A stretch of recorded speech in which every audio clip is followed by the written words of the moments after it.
Paano nga balutuin yan? Paano?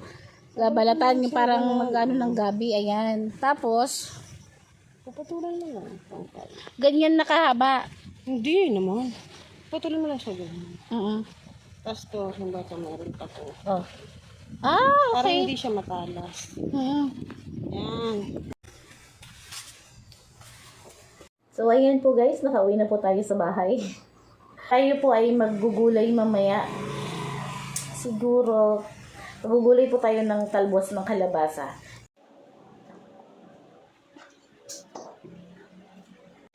Lilinisin na po natin yung talbos ng ating kalabasa. Tatanggalan po natin ng balat yan. Dahil matatalas po kasi yung mga yan eh.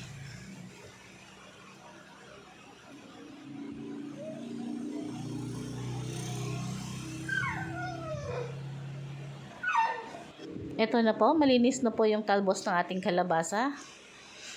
Yan, nahugasan na po yan. Tapos, ilalagyan din po natin ng bunga ng ating kalabasa. At yung ating Coco Mama Fresh Gata. Simulan na po natin ang pagluluto.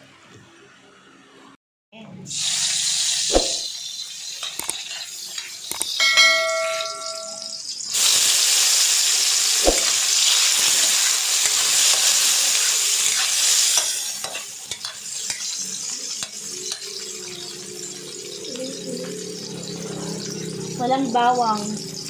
Maulan kaya din nakalabas para bumili ng bawang. Okay. At ang ating po ipapangsahog ay chicken or manok. Pwede niyo pong lagyan niya ng piniritong isda. Masarap din po yun. O di kaya ay dilis.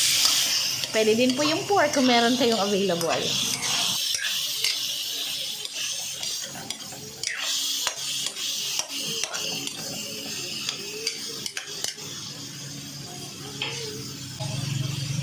Pepper.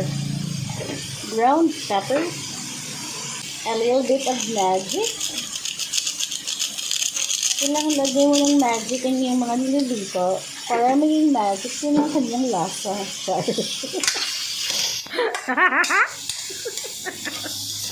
Nang-asar pa.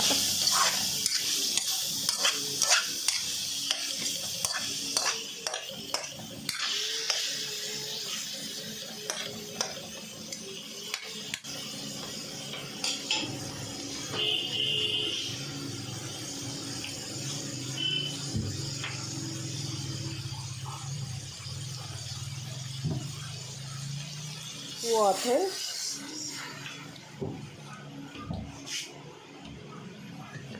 At antayin na kumulo.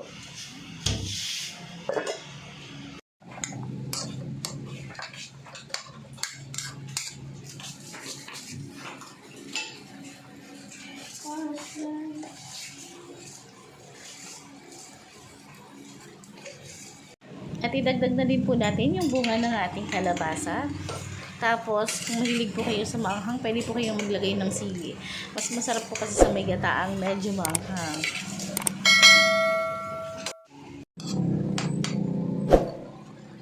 Sige. At maglalagay na po tayo ng ating Coco Mama gata. Pero mas masarap pa rin po dito yung natural na gata.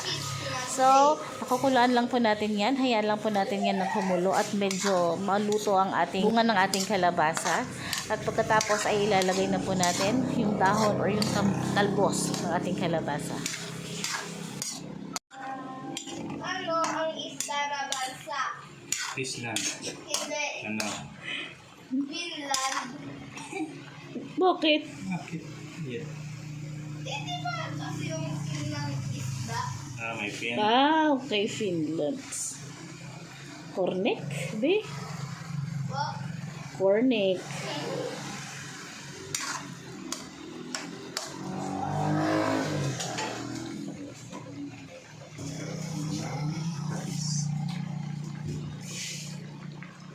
Tapos maglalagay lang po tayo ng kaunting patis. Ayan, pampalasa.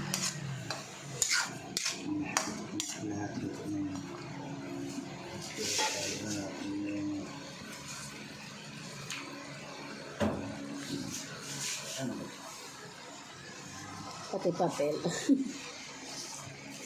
Ilalagay na po yung yan, talbos. Ang talbos ng kalabasa. Kalabasa. Tapos ito saluin. Ano ang Para steak? maging malasa. Ang kalabasa.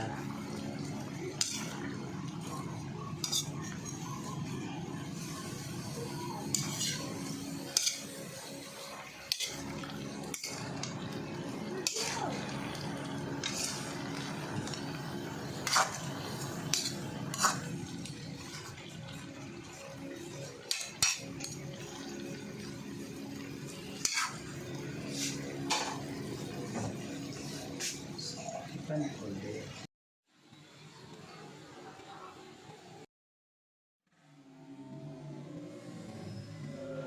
And ayan na nga po, nakaluto na po tayo ng ating healthy recipe na ginataang talbos ng kalabasa.